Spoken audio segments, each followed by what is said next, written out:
आज ही Doubtnut app download करें। Doubtnut पर होगा अब आपके सभी मैथ्स, केमिस्ट्री, फिजिक्स और बायोलॉजी डाउट्स का सफाया। बस अपने क्वेश्चन की फोटो खींचो, उसे क्रॉप करो और तुरंत वीडियो सोल्यूशन पाओ। Download now. Hello, given question में हमसे पूछा है in the given table identify the incorrect option, the digit in the box indicate the moles of that structure.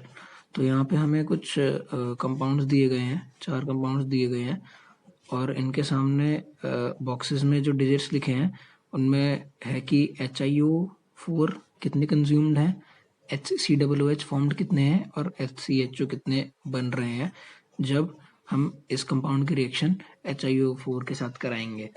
तो सबसे पहले ये देखना है कि इनमें HiO4 का रोल क्या है।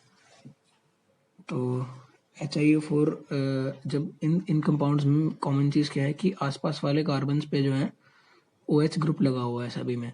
तो हमें देखना है कि ऐसे कंपाउंड्स में HiO4 की जब हम रिएक्शन कराते हैं तो क्या करता है।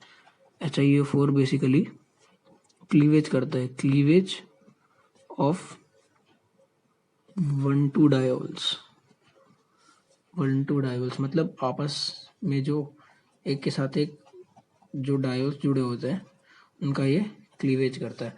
तो वो कैसे करता है कि एग्जांपल देख लेते हैं। जैसे लेट सपोज कोई भी कंपाउंड में हमारे पास RCH OH CH2 और ये कोई दूसरा R डैश है।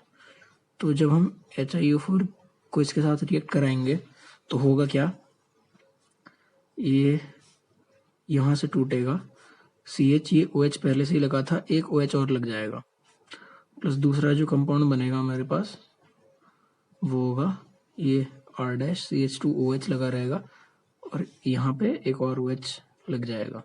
तो ये दोनों चीज़ बनेंगी। अब बट होता क्या है, क्योंकि एक ही कार्बन पे 2 हाइड्रोक्सिल ग्रुप जो है वो नहीं हो सकते। एक ही कार्बन पे 2 OH ग्रुप जो है वो बहुत अनस्टेबल होते हैं और ये H2O एलिमिनेट हो जाएगा यहाँ से।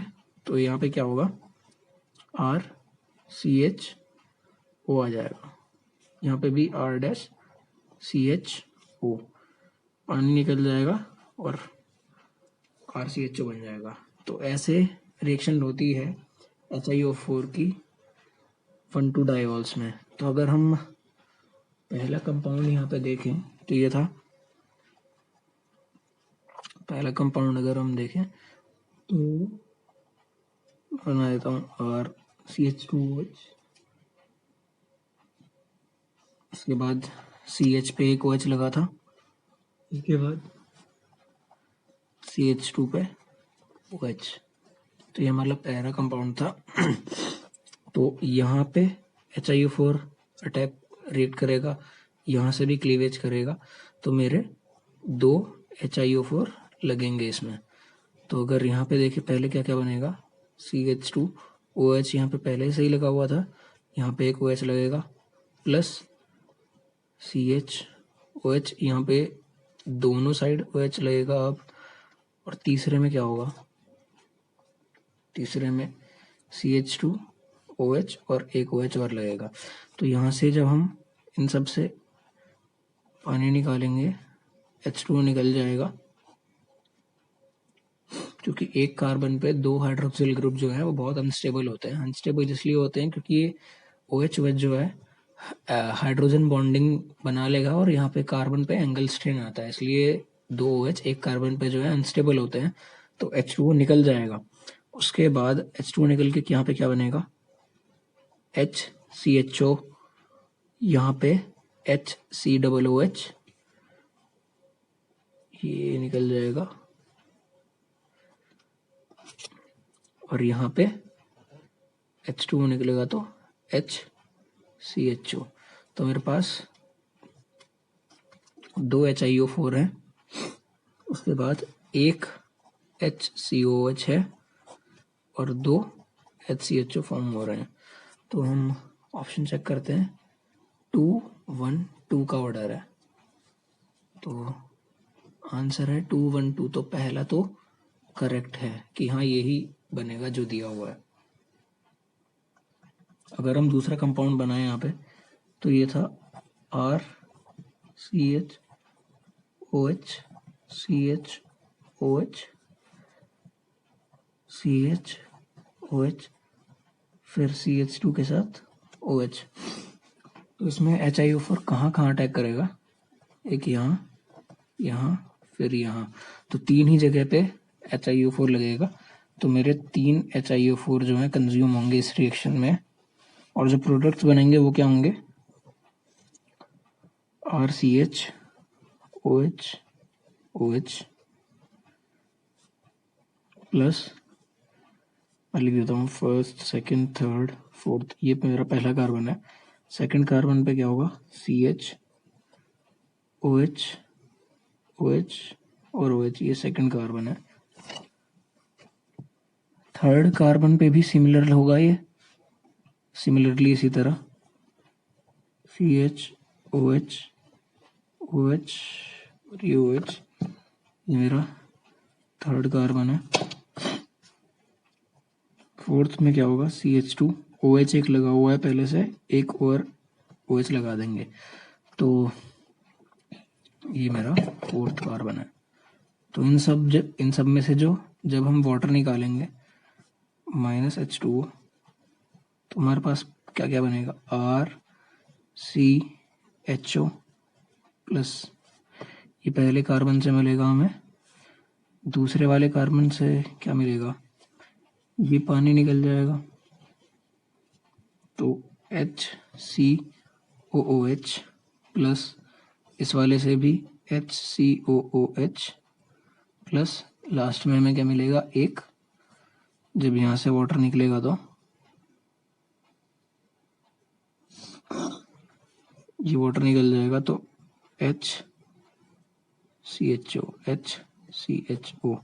तो एक HCHO बन रहा है, एक HCHO है और दो क्या है? HCOOH, तो 3 HiO4, 2 HCOOH और एक HCHO।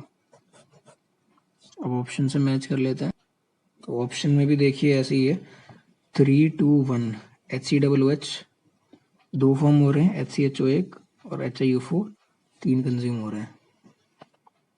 तो ऑप्शन में भी यही था 3, 2, 1, यहाँ पे भी हमारा यही आ रहा है 3, 2, 1। तो अब हम अपना थर्ड कंपाउंड देखते हैं, बनाते हैं। CH2OH, CHO, CH2, CH2OH। तो अगर हम इस कंपाउंड में देखो तो HiO4 की यहाँ पे क्लीवेज नहीं कर पाएगा, क्योंकि वो 1,2 डाइवोल्स में ही कर पाता है, मतलब आपस में जो जुड़े हुए कार्बन है साइड बाय साइड, उनमें ही वो HiO4 रिएक्ट करवा पाता है। तो यहाँ पे 1, 2, 3, तो पहले और तीसरे के बीच में कोई भी रिएक्शन नहीं हो पाएगी, और दूसरे में भी इसलिए नहीं हो पाएगी क्योंकि ये OCH3 ग्रुप है, इसलिए यहाँ पे 0 HiO4 लगेंगे, यहाँ पे HiO4 की कोई रिएक्शन नहीं होगी। और ऑप्शन में भी यही था कि 0 HiO4 कंज्यूम है, HCOOH भी 0 है और HCHO भी 0 है। तो ये तो करेक्ट है कि तीनों 0, 0, 0 ही होंगे। अब अगर हमारा लास्ट कंपाउंड जो देखें हम, लास्ट कंपाउंड CH2OH, CHOH और CH2OCH3 नंबरिंग कर देते हैं हम। तो यहाँ पे जो है, यहाँ पे पहले और दूसरे कार्बन के बीच एक HiO4 कंज्यूम होगा हमारा, 1 HiO4। तो देखते हैं प्रोडक्ट क्या बनेगा। CH2OH, एक और OH लग जाएगा यहाँ पे पहले कार्बन पे, दूसरे पे क्या होगा? CHOH, OH और फिर CH2OCH3 एज इट इज रहेगा। तो जब इससे वाटर एलिमिनेट होगा तो ये बन जाएगा HCHO, एक HCHO आ गया। यहाँ से जब वाटर एलिमिनेट होगा तो ये बनेगा CH2 CH3।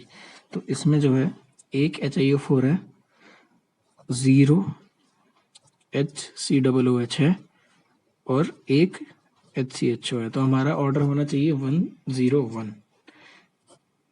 HCOOH एक भी फॉर्म नहीं हो रहा है यहाँ पे, तो 101 ऑर्डर होना चाहिए हमारा। तो अब अगर हम ऑप्शन से मैच करें तो ये है 111, तो ये गलत है क्योंकि HCOOH एक भी फॉर्म नहीं हो रहा था, तो 0 होना चाहिए था यहाँ पे। तो थर्ड और सेकंड भी हमारे करेक्ट हैं, बट हमसे क्वेश्चन में पूछा था कि हमें इनकरेक्ट ऑप्शन बताना है, मतलब कौन सा जो टेबल में दिए गए हैं नंबर्स वो कौन से इनकरेक्ट है, तो वो डी के केस में ही इनकरेक्ट है। तो हमारा करेक्ट आंसर है ऑप्शन डी। क्लास 6 से 12 से लेके नीट, IIT, JEE मेंस और एडवांस के लेवल तक 10 मिलियन से ज्यादा स्टूडेंट्स का भरोसा। आज ही डाउनलोड करें डाउटनेट ऐप या व्हाट्सएप कीजिए अपने डाउट्स 8400 400 400 पर।